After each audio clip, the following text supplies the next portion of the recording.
Hello and welcome to KnowledgeBonds. Today we have small IoT boards that is from the Espressif company. It is also known as the Node MCU ESP8266. On the extreme right side we have ESP01. It is a very compact and very small complete IoT application compatible system can be integrated on it. So it is very precise and very small. It is having ESP8266 chip on board. You are having two GPIO connections on it. You can integrate a single or dual GPIO functionality on it. I'll explain in the future videos how you can use it, how you can program it. It is very small in size and it can run on 3.3 volts. You don't need to have any separate power circuitry for it, and it is very low power with the deep sleep enable functionality on it. On the other side we have ESP12F. This is also known as Wemos D1 Mini.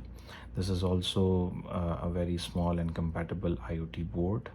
It is having built-in Wi-Fi functionality, so whatever the applications you are going to build and it require any type of Wi-Fi functionality, like you are sending data of your multiple sensors to the cloud server, you can use this board.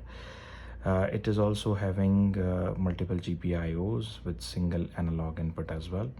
So if you have minimal size requirement of the digital input IOs, you can use this boards.